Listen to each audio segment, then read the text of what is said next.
El peregrino descendió de lo alto y relató a su maestro lo que la Bodhisattva había exigido a los dos jóvenes y cómo se había visto obligado a devolver a Lao Tse sus tesoros.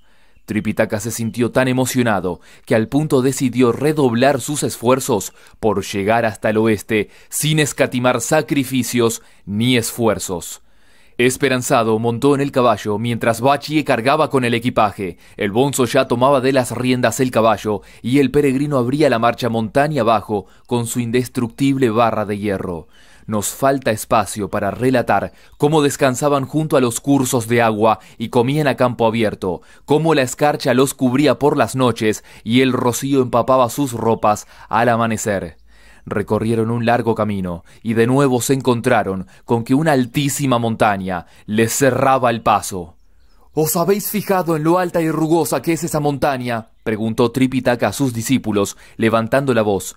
Creo que deberíamos extremar las precauciones, pues no me cabe la menor duda de que en ella habitan manadas enteras de monstruos, deseosas de acabar con nosotros.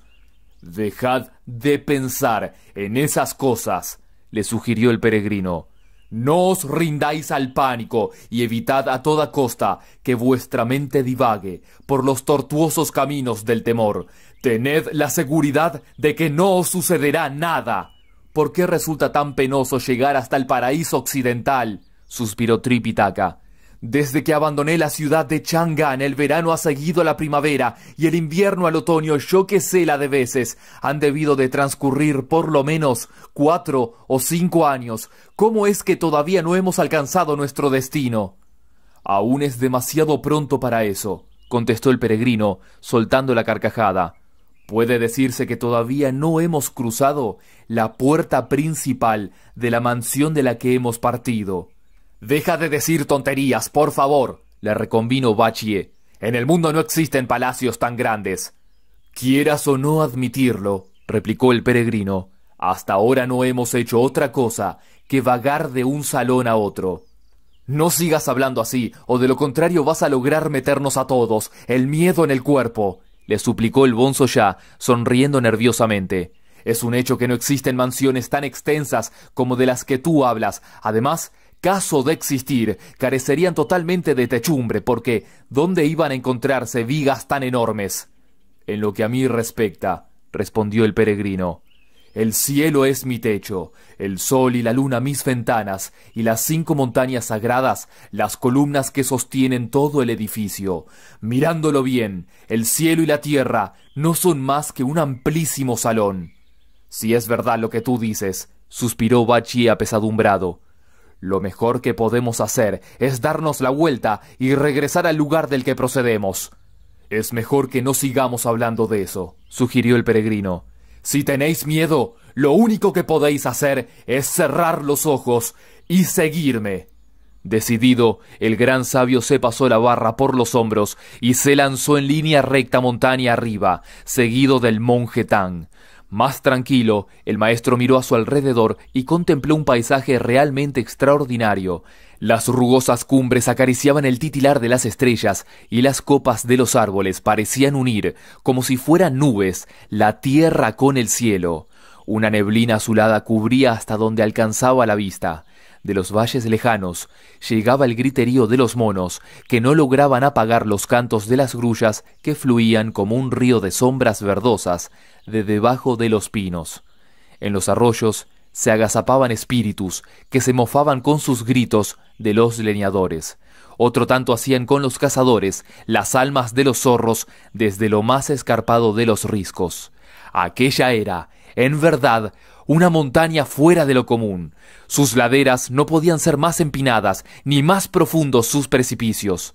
Los pinos que en ella crecían eran portadores de doseles verdes, bajo los que brotaban incontables enredaderas y viñas.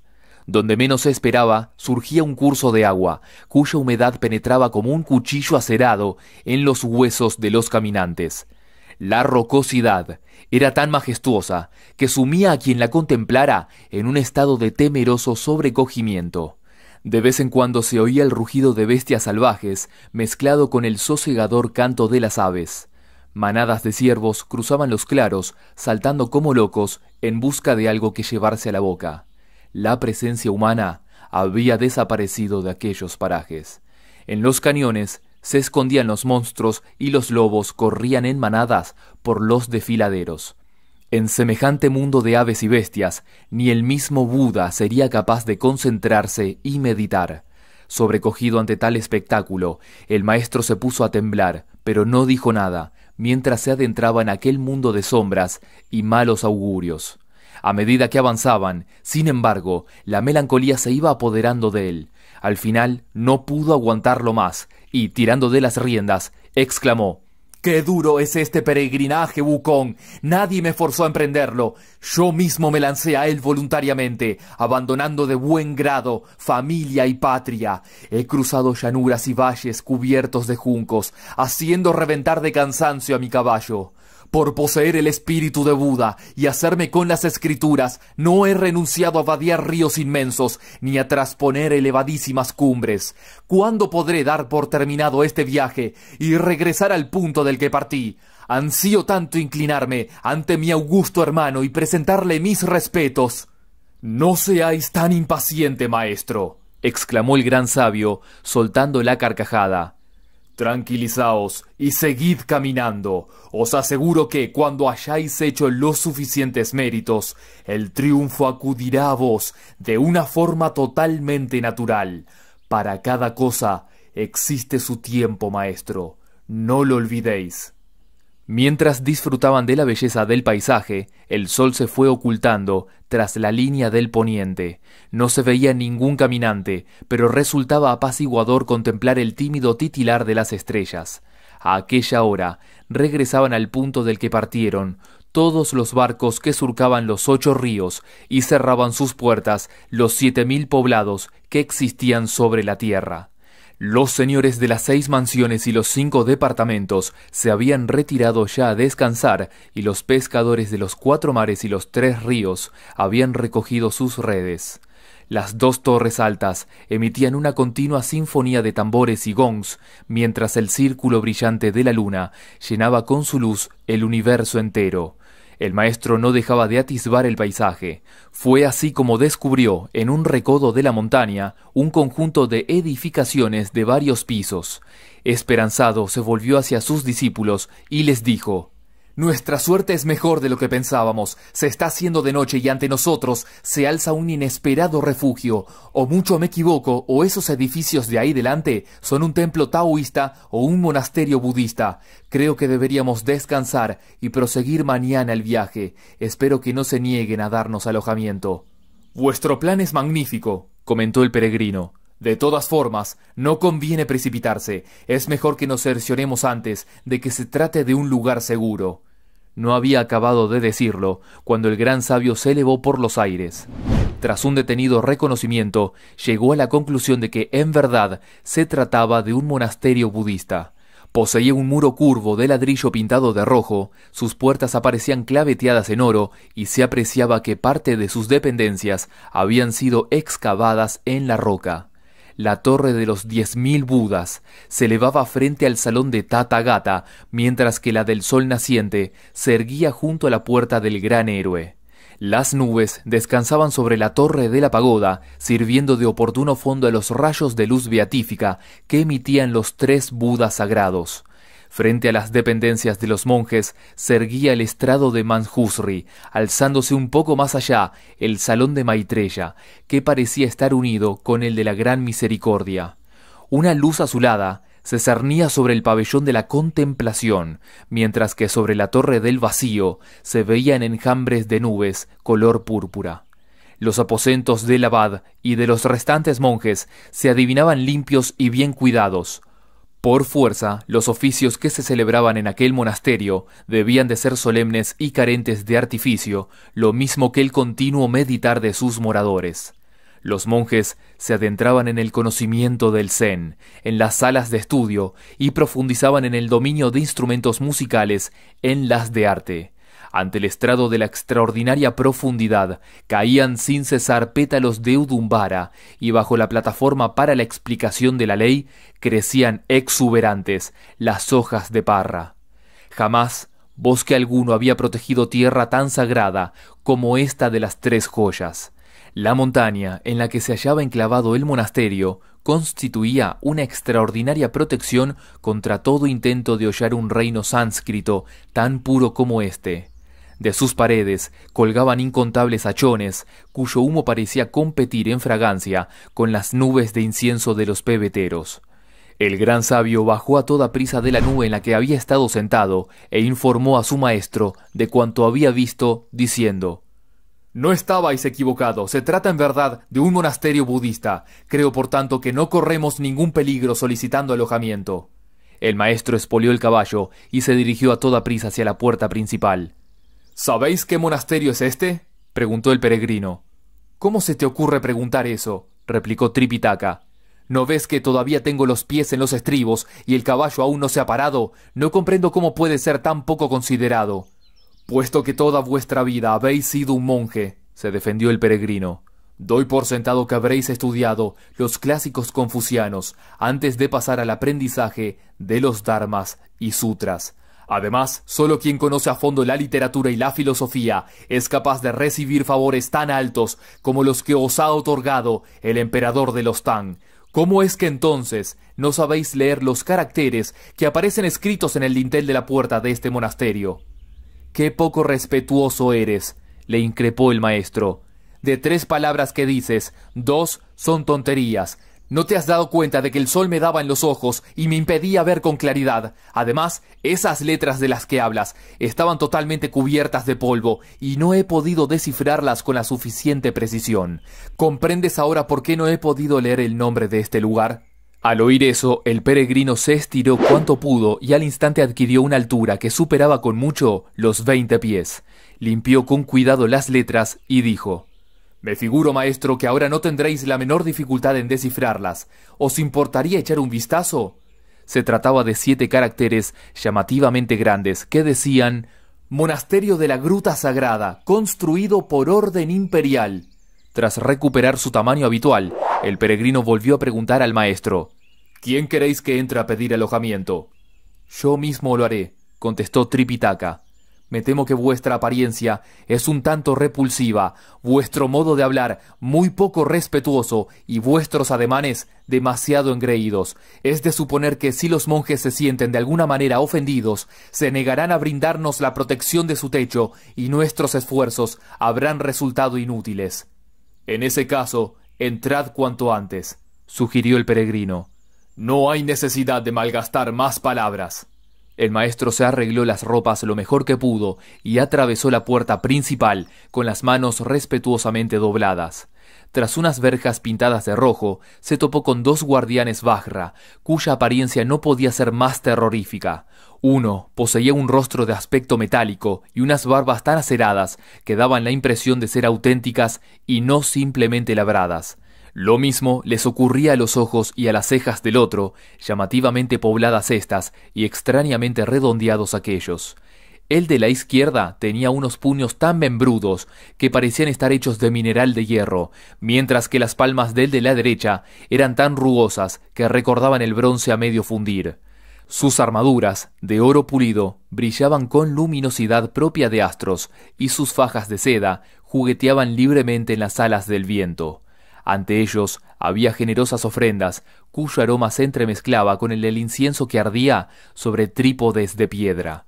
Al verlo, Tripitaka movió la cabeza, dio un suspiro y exclamó con cierta tristeza: «Si en las tierras del este hubiera personas capaces de modelar bodhisattvas tan grandes como estos, y lo suficientemente generosas como para presentar ofrendas tan espléndidas como las que aquí se muestran, no tendría necesidad de viajar al paraíso occidental». Pensando en esto, no tardó en trasponer la segunda puerta. En su interior se alzaban majestuosas las imágenes de los 4 de Barajas, la de Dhritarashtra, la de Vaisravana, la de Virudaka y la de Virupaksa. Todas ellas ocupaban el lugar que les correspondía según su rango y estaban orientadas respectivamente hacia el este, el norte, el sur y el oeste. Cada una sostenía los símbolos de su extraordinario poder, capaz de amainar la fuerza del viento y de distribuir a su debido tiempo la lluvia. En cuanto hubo dejado atrás la segunda puerta, vio 4 pinos altísimos, cuyas copas recordaban a un dosel de extraordinarias proporciones. Levantó la cabeza y comprobó con cierta sorpresa que se hallaba ante el salón del gran héroe. Dobló las manos con sumo respeto y, echándose rostro en tierra, oró con indescriptible devoción. Después se levantó y continuó caminando hasta alcanzar la puerta de atrás.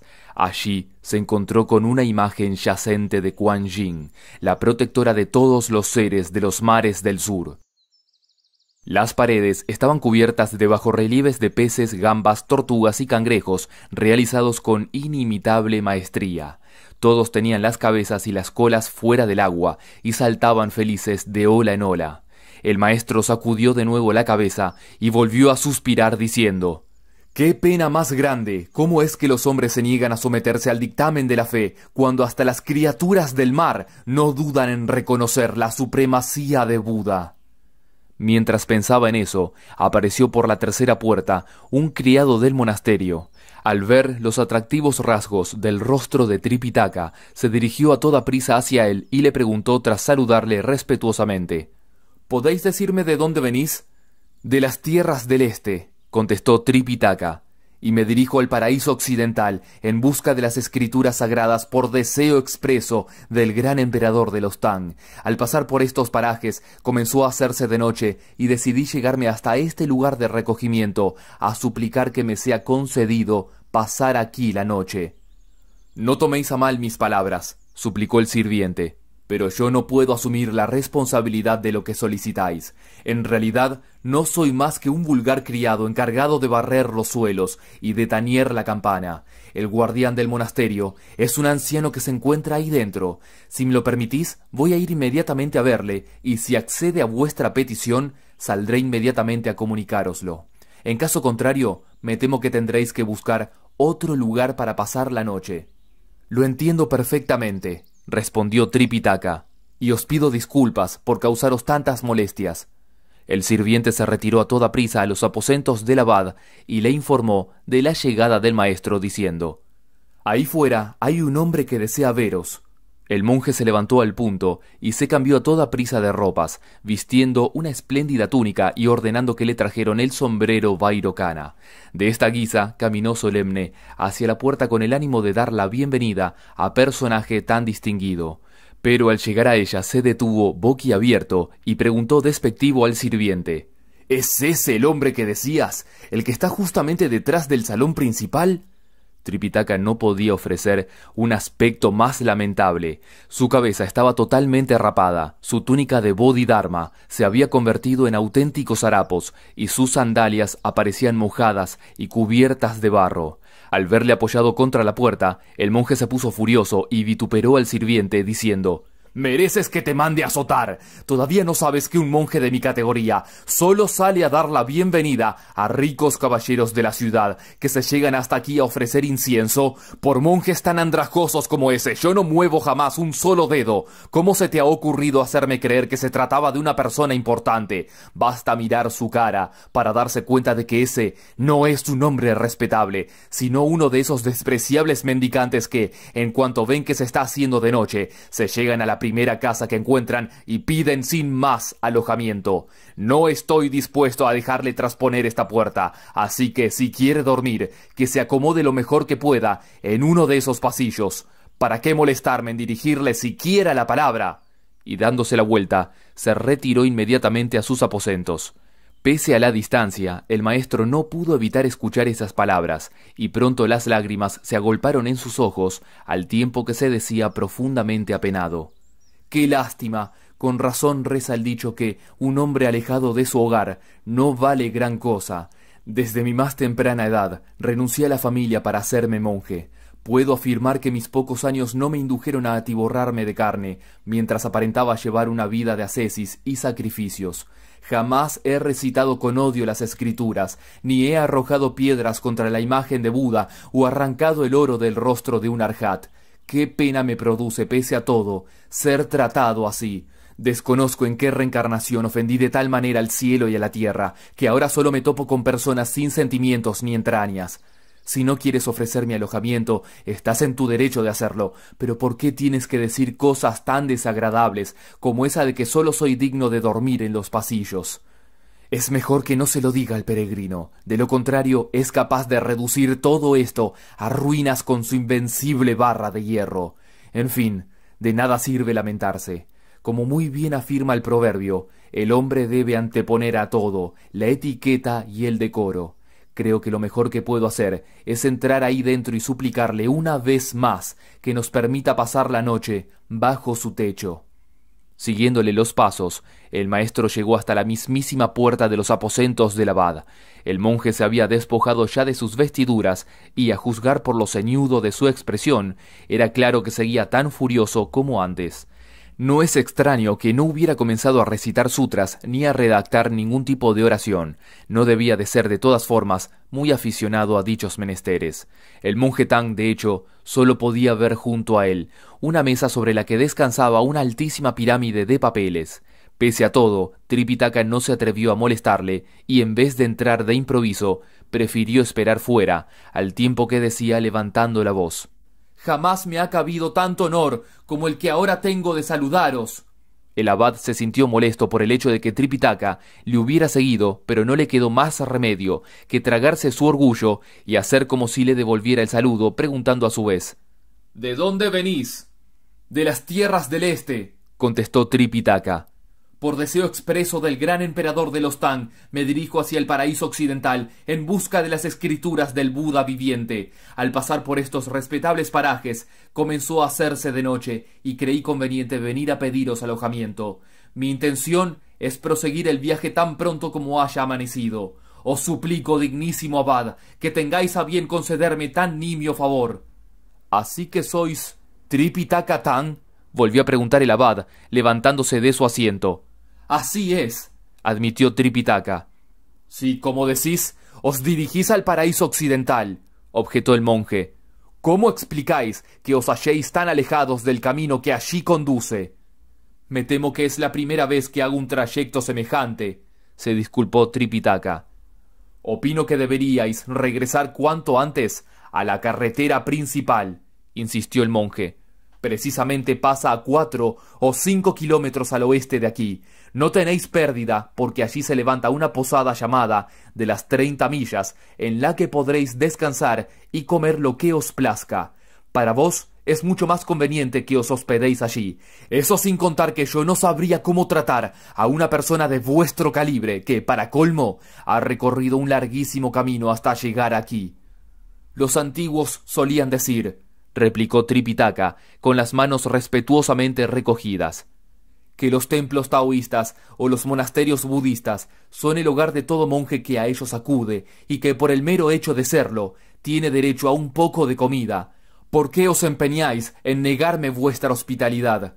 «Maldito monje mendicante», gritó el abad, perdiendo la paciencia. «¿Es que no sabéis hacer otra cosa que adular y colmar de halagos a quien tiene la mala fortuna de escucharos?» «¿Qué queréis decir con eso?», inquirió Tripitaka. «¿Acaso habéis olvidado lo que decían los antiguos?», contestó el abad. «Cuando un tigre llega a una aldea, todo el mundo cierra enseguida las puertas de su casa. De esta forma no puede expresar su fiero natural y su fama declina a ojos vista». «¿Podéis explicarme el significado de ese dicho?», insistió Tripitaka. «Hace unos cuantos años», respondió el abad, «llegó inesperadamente a este monasterio un grupo de monjes mendicantes. Se sentaron delante de la puerta principal y a mí me dio lástima verlos tan pobres, con las cabezas rapadas del todo, descalzos y a medio vestir. Enseguida los invité a entrar, les hice sentarse en los puestos de honor y les di de comer cuanto quisieron. No contento con eso, les di túnicas nuevas y les pedí que se quedaran hasta que hubieran recuperado todas las fuerzas. Poco me imaginaba yo que su avaricia era tal, que en vez de quedarse unos cuantos días, fueron 8 los años que pasaron antes de que se decidieran a marcharse. A decir verdad, no me hubiera importado demasiado si no se hubieran entregado a toda clase de desenfrenos y conducta censurable». «¿Qué fue lo que hicieron?», preguntó una vez más Tripitaka. «Cuando no tenían nada que hacer», explicó el abad, Se dedicaban a tirar piedras contra las cercas y cuando se sentían aburridos arrancaban uno a uno los clavos que tachonaban las puertas. En el invierno arrancaban las ventanas y hacían con ellas hogueras, mientras en el verano se llevaban las puertas y las dejaban tiradas por los caminos. No contentos con eso, destrozaron casi todos los estandartes, haciendo vendas que se ataban a los pies para defenderse del frío. Acabaron con casi todos nuestros nabos y nuestro aceite, argumentando que pasaban hambre y que lo que les dábamos de comer no les bastaba para hacerles recobrar las fuerzas perdidas. Su gula era desmedida y a veces daban la impresión de hacer apuestas entre ellos a ver quién comía más. «Es una lástima que este hombre piense que soy tan desconsiderado como ellos», se dijo entristecido Tripitaka. Era tal el abatimiento que sentía, que a punto estuvo de ceder al llanto, pero temió que el abad pudiera burlarse de él y no dejó traslucir sus auténticos sentimientos. Se tragó lo mejor que pudo el orgullo y limpiándose a escondidas las lágrimas con la orla de su túnica, se dirigió a toda prisa al encuentro de sus discípulos. Cuando el peregrino vio lo enfadado que estaba, se acercó a él y le preguntó: «¿Os han pegado los monjes de este monasterio?» «No», contestó el monje Tang. «¿Cómo es que entonces tenéis la voz demudada?», replicó Bachie. «¿Os han regañado?», insistió el peregrino. «Tampoco», volvió a responder el monje Tang. «¿Por qué estáis tan inquieto, si es verdad que no os han tratado mal?», inquirió una vez más el peregrino. «¿Acaso seguís echando de menos el lugar del que partisteis?» «Me han dicho», afirmó Tripitaka con pena, «que este no es un lugar apropiado para mí». «¿Queréis decir que los de ahí dentro son taoístas?», exclamó el peregrino soltando la carcajada. «Solo hay taoístas en los templos del Tao», contestó el monje Tang con rabia. «Los de aquí son monjes». «No digáis», volvió a exclamar el peregrino. «Si son monjes, no hay ninguna diferencia entre ellos y nosotros. Como muy bien afirma el proverbio, los que se reúnen al lado de Buda son idénticos en todo. Sentaos aquí mientras voy a echar un vistazo a este monasterio». Tras arremangarse la túnica y ajustarse la corona que llevaba en la cabeza, el peregrino se dirigió directamente hacia el salón del gran héroe, sin soltar ni un solo segundo la barra de hierro. Con ella apuntó a los 3 Budas y dijo amenazante: «Vosotros no sois más que unas vulgares estatuas de barro y cubiertas de oro. Vuestro poder es, por tanto, nulo del todo, ¿o no? Yo, como bien sabéis, me dirijo con mi maestro, el monje Tang, al paraíso occidental en busca de las escrituras sagradas y desearía pasar aquí la noche. ¿Es eso tanto pedir? Así que os aconsejo que anunciéis mi llegada cuanto antes a la persona encargada de todo este tinglado. Si no lo hacéis, tened la seguridad de que os reduciré a anicos con esta barra y dejaré al descubierto que no sois más que un montón de barro sin ningún valor». Mientras el gran sabio profería esas amenazas, apareció un sirviente con unas varillas encendidas de incienso en las manos y las colocó en una urna que había delante de las imágenes de Buda. De un empujón, el peregrino le lanzó rodando por el suelo. Cuando el sorprendido criado levantó la cabeza y vio su cara, sintió tal pavor que de nuevo volvió a caerse. El mismo pánico le hizo cobrar ánimos y, trastabillando una vez tras otra, logró llegar con no poca dificultad a los aposentos del abad. «¡Ahí fuera!», dijo temblando. «¡Hay un monje!». «Todos los sirvientes merecéis ser azotados», bramó el abad. «¿No os ordené antes que llevarais a toda esa gente a los pasillos y les dejarais pasar allí la noche? ¿A qué viene molestarme otra vez con lo mismo? Si vuelves a abrir la boca, ten por seguro que te haré dar 20 latigazos». «Este es otro monje», se defendió el sirviente. «Además, su aspecto es francamente horroroso». «¿Puedes describírmele?», preguntó el abad. «Tiene los ojos redondos, las orejas puntiagudas, el rostro cubierto totalmente de pelos y una forma de hablar que recuerda la de un dios del trueno», explicó el aterrado sirviente.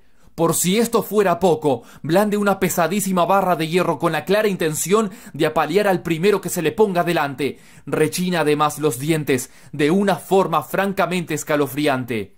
«Voy a ver cómo es», dijo el abad, y abrió un poco la puerta. El peregrino se había metido ya hasta allí, sin ser invitado, y el pobre abad se puso a temblar. Jamás había visto un rostro tan mal formado, unos ojos tan relucientes, una frente tan hundida y una mandíbula tan saliente. Parecía un cangrejo cocido. El monje sintió tal pánico que cerró a toda prisa la puerta.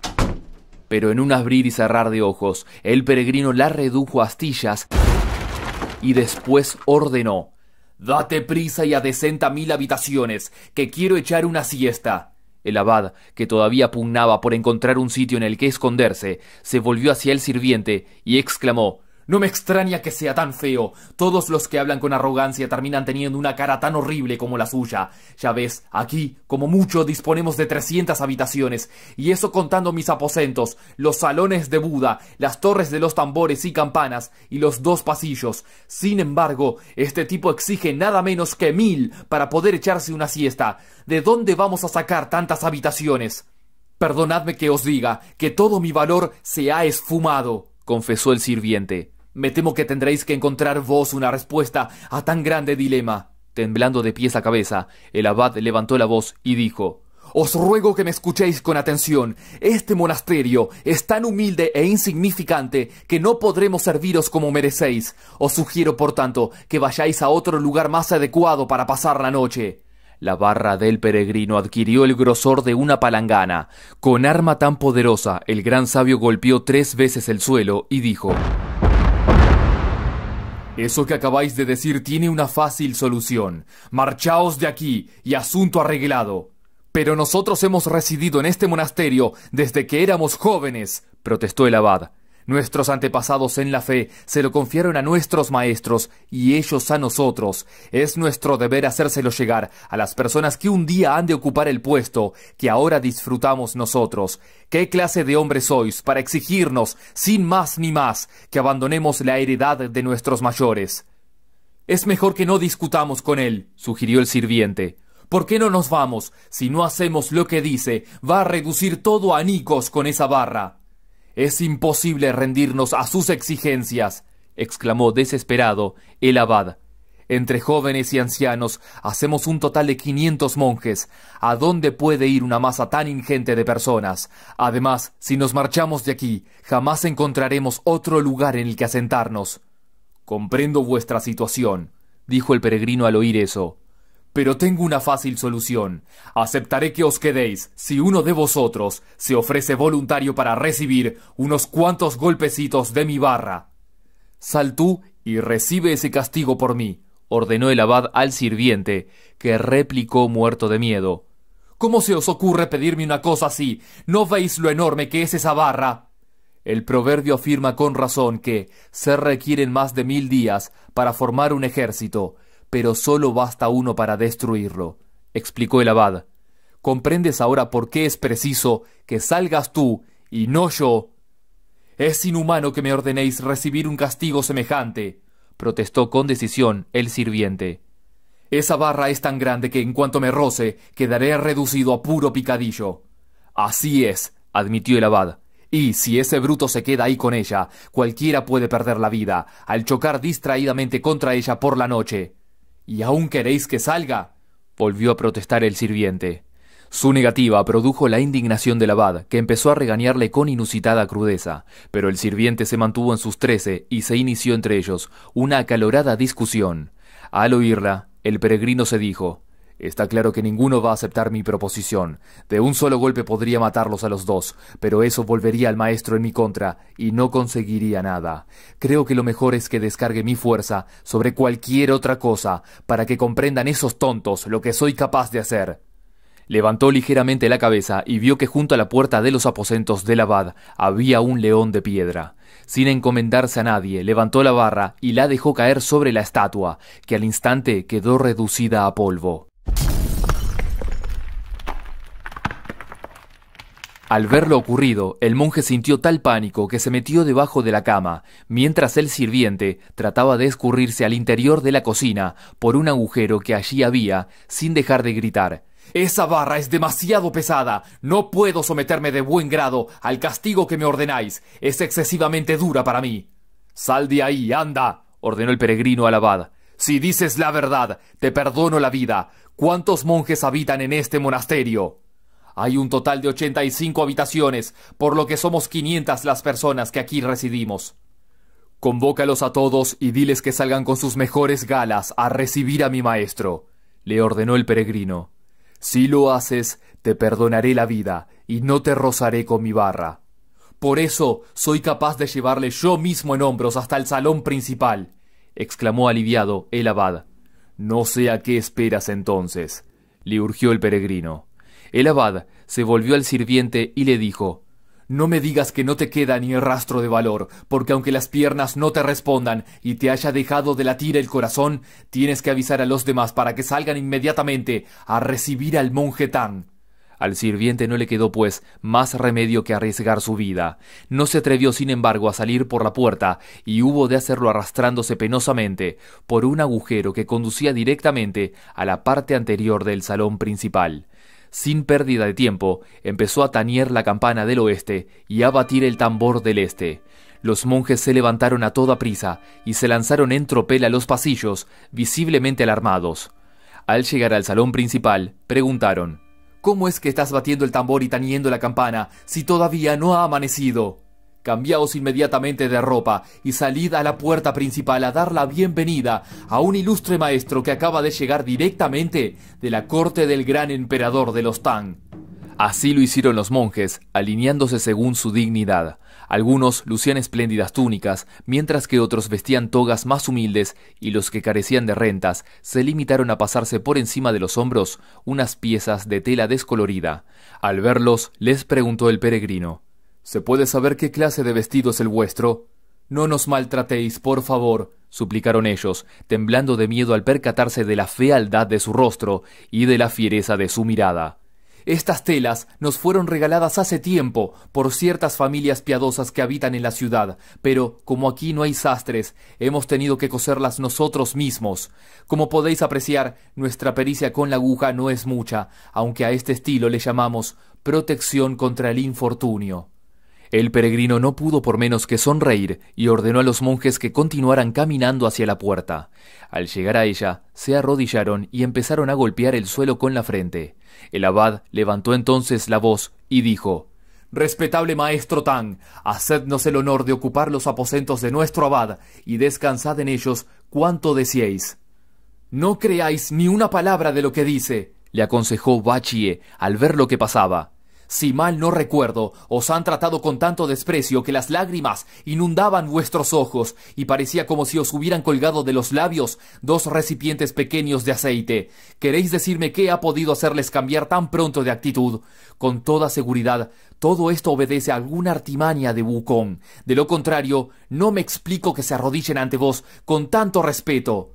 «¡Qué tonto eres!», le reprendió Tripitaka. «Se ve que no tienes ni idea de lo que está pasando. No debes olvidar que, como bien reza el proverbio, hasta los espíritus tienen miedo de los feos». Al verlos arrodillados, el monje Tang se sintió muy intranquilo y, acercándose a ellos, les dijo con visible nerviosismo: «Levantaos, por favor». Pero los monjes continuaron golpeando el suelo respetuosos al tiempo que le suplicaban: «Interceded por nosotros ante vuestro discípulo y pedidle por lo que más queráis que no nos pegue con esa barra de hierro que tiene. Si accede a ello, quizás nos atrevamos a miraros de frente a los ojos. En caso contrario, continuaremos arrodillados toda nuestra vida». «No les pegues, Wukong», ordenó el monje Tang. «No pienso hacerlo», replicó el peregrino. «Soy consciente de que podría acabar con todos ellos de un solo golpe». Al oírlo, los monjes se levantaron a un tiempo. Algunos tomaron de las riendas al caballo, mientras otros cargaban con el equipaje, y los más cogieron a hombros al monje Tang, a Bachie y al Bonzo Ya, y los llevaron con inesperado fasto al interior del monasterio. En cuanto hubieron tomado asiento, todos los monjes se acercaron a ellos y les rindieron pleitesía. Tripitaka se sintió muy incómodo ante tales muestras de respeto y, dirigiéndose al abad, dijo: «No es preciso que os mostréis tan ceremoniosos conmigo. Al fin y al cabo, no soy más que un pobre monje y todos servimos a un mismo maestro, Buda». «Aunque nos aten los mismos vínculos de hermandad», contestó el abad, «vos sois un enviado imperial, que habéis hecho un penosísimo viaje para llegar hasta aquí. Todo lo que hagamos por vos será, en verdad, muy poco, sobre todo teniendo en cuenta que en un principio fuimos incapaces de reconocer en vos a una persona de indudable alcurnia. Permitidme preguntaros si deseáis tomar una comida corriente o preferís probar nuestros platos vegetarianos». «Jamás he probado carne en mi vida», respondió Tripitaka. «Ya habéis oído lo que ha dicho nuestro respetable maestro», dijo el abad, dirigiéndose a los suyos. «Id inmediatamente a preparar un banquete». También nosotros somos vegetarianos, anunció el peregrino levantando la voz. Hemos mantenido, de hecho, esa dieta desde el momento mismo de nuestro nacimiento. ¿Cómo es posible?, exclamó sorprendido el abad. Jamás imaginé que hombres tan violentos como vosotros se alimentaran solo de verduras. El peregrino arrugó el ceño ofendido. Afortunadamente, otro de los monjes se acercó enseguida a él y le preguntó: ¿Cuánto arroz queréis que cozamos? Cuidado que sois tacaños, exclamó malhumorado Bachie. ¿A qué viene preguntar eso? Nosotros no exigimos nada. Dadnos lo que creáis conveniente. Los monjes inclinaron respetuosos la cabeza y corrieron a lavar los potes y las cazuelas. Algunos se retiraron al interior del monasterio y trajeron hachones y luces, mientras otros ponían la mesa.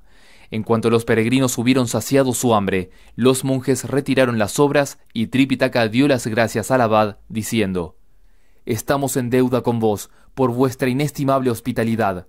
«En absoluto», contestó el abad a toda prisa. «En realidad no hemos hecho nada por vos». «¿Tenéis la amabilidad de indicarnos el lugar en el que vamos a pasar la noche?», preguntó Tripitaka. «No os preocupéis por eso, maestro», respondió el abad. «Lo tengo todo pensado». Se volvió a uno de los sirvientes y le preguntó: «¿Queda libre algún criado?» «Creo que sí, señor», contestó el sirviente. «En ese caso», concluyó el abad, «que 2 o 3 se encarguen de dar de comer al caballo de nuestro huésped. Los demás que vayan a la parte delantera y adecenten 3 de las habitaciones del zen, sin olvidarse de las sábanas y los mosquiteros. Es preciso que nuestros hermanos se encuentren entre nosotros lo más cómodamente posible». Los sirvientes obedecieron sin rechistar. En cuanto hubieron acabado su cometido, regresaron junto al monje Tang y le invitaron a retirarse a descansar. Al llegar a las habitaciones del zen, vieron que estaban iluminadas como si formaran parte de un palacio, y que las camas habían sido hechas con inusitado esmero. Pese a todo, el peregrino ordenó a uno de los sirvientes que trajera el caballo y lo atara junto a sus lechos. Tripitaka tomó asiento en el lugar más iluminado y al instante se vio rodeado por los monjes del monasterio, 500 en total, que no se atrevían a retirarse a descansar hasta que no hubieran recibido su venia. Comprendiendo su estado de ánimo, Tripitaka se levantó y les dijo: «Retiraos, por favor, a vuestros aposentos. Creo que entonces yo mismo podré abandonarme a un descanso reparador». Pero ellos se negaron a marcharse, porque el abad les había ordenado que no se apartaran de su lado hasta que no hubieran provisto al monje Tang de cuanto necesitara. Fue preciso, pues, que el maestro les dijera una vez más: «No necesito nada más, gracias». Ellos se levantaron entonces y poco a poco se fueron retirando. En cuanto se hubieron marchado, el monje Tang pareció sentirse más relajado. Se asomó a la puerta y al ver el puro resplandor de la luna, llamó a sus discípulos, diciendo: «Venid, acercaos».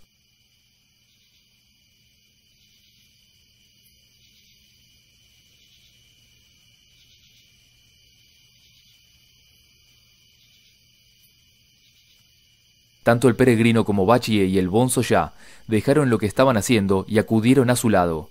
Emocionado por el límpido resplandor de la luna, un disco brillante que iluminaba toda la tierra, Tripitaka compuso en estilo antiguo un largo poema que dejaba traslucir de alguna manera su añoranza por las tierras de las que había partido. El poema era como sigue: Suspendido en lo alto, el globo de luz se asemeja a una piedra preciosa cuidadosamente tallada. Su fulgor es tal que nada de cuanto existe sobre la tierra escapa a él. Muros de jaspe y torres de jade se llenan de la claridad de su luz. Sus rayos se extienden normalmente durante más de 10.000 millas, pero esta noche poseen una luminosidad mayor que la de todas las noches de un año juntas. Parece un enorme pastel de escarcha emergiendo de la azulada oscuridad del mar, o un disco de hielo suspendido con un inmenso clavo del verdor de jade del cielo. En una oscura posada que se alza junto a un camino, el frío de la noche hace quejarse a uno de los huéspedes, mientras que en una aldea de la montaña, un anciano descansa tranquilamente en la humildad de su cabaña.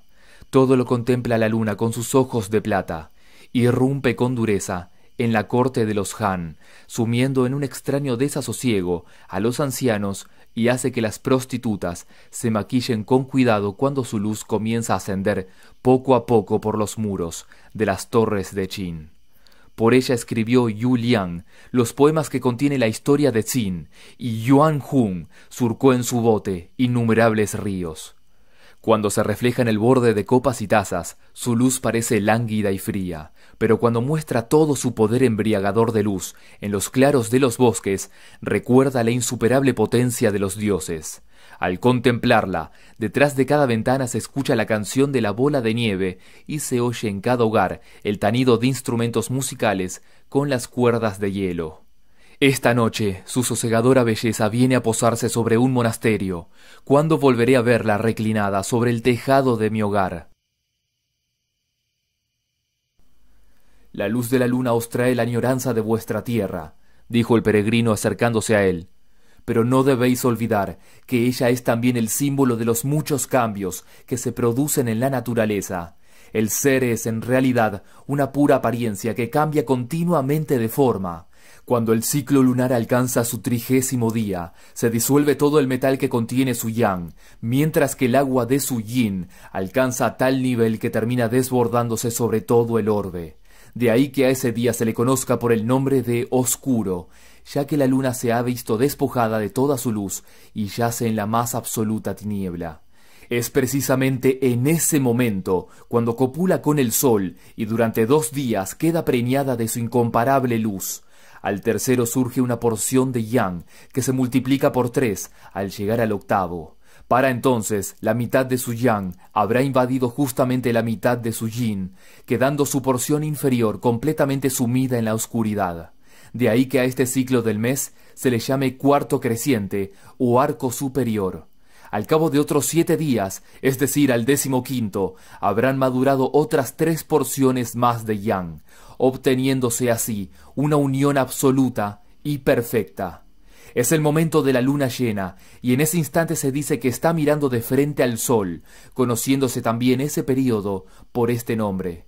El día 16º, sin embargo, se habrá formado ya una porción de yin, que se multiplicará por 2 en cuanto se alcance el 22º día.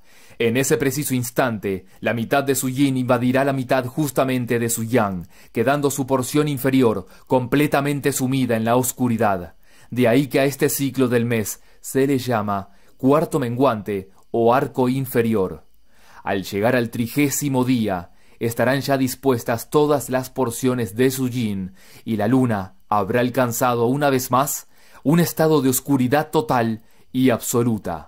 Todo esto es el símbolo del proceso de constante purificación que se lleva a cabo en el seno de la misma naturaleza. De hecho, en el momento que consigamos que los 2 ochos se conviertan en el 9 veces 9, seremos capaces de ver cara a cara al mismísimo Buda y podremos regresar tranquilamente a nuestro hogar. Por eso, afirma el poema, entre el primero y el último cuarto se mezclan los elementos del elixir y se adquiere la suprema perfección. Antes, no obstante, hay que refinarlo todo en la retorta. De lo contrario, la constancia jamás dará su fruto y nunca podrá llegarse al paraíso occidental. El maestro se sintió al punto iluminado y comprendió a la perfección el significado de estas palabras capaces de conseguir la inmortalidad. Su satisfacción era tal que no dejaba de agradecer a Wukong lo que había dicho. El bonzo ya, sin embargo, sonrió enigmáticamente y dijo: «Tengo que reconocer que nuestro hermano ha explicado con toda claridad que el primer cuarto lunar corresponde al yang y el segundo al yin, obteniéndose el metal de agua justamente en la mitad de tan extraordinario proceso.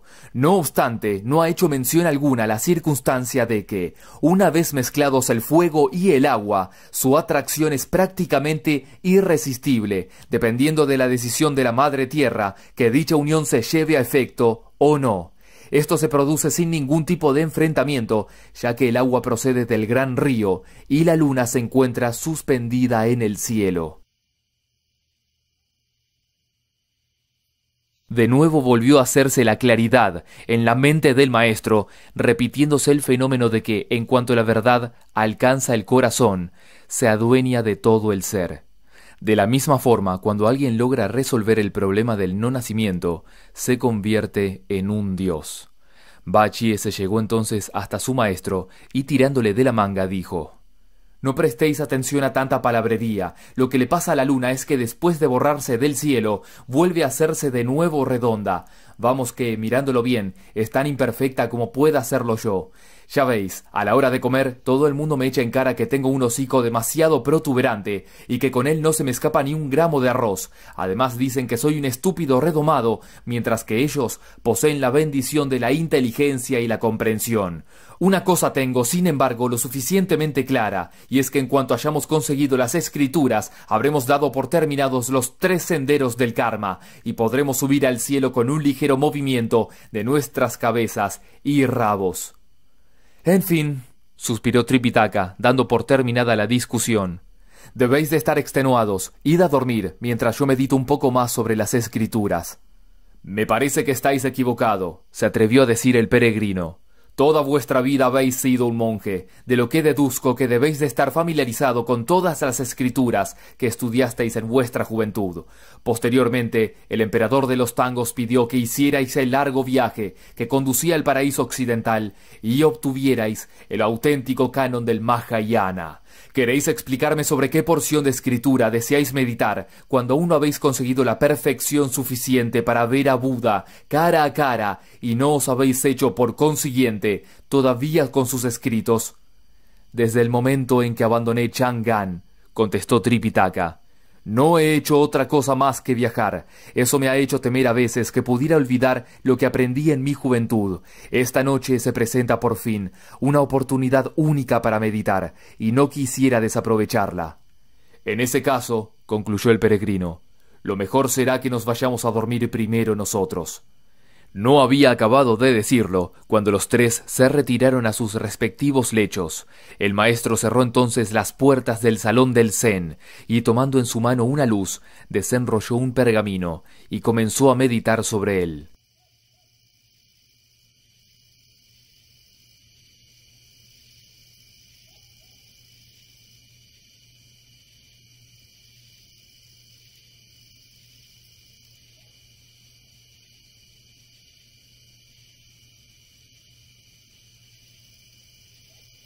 En la torre sonó la primera vigilia, y al punto cesó por doquier toda actividad humana. Hasta en las orillas de los ríos se apagaron todas las luces que hasta entonces habían estado brillando sobre los barcos de los pescadores. No sabemos cómo el maestro partió de aquel monasterio. Quien desee conocerlo tendrá que escuchar con atención las explicaciones que se ofrecen en el capítulo siguiente.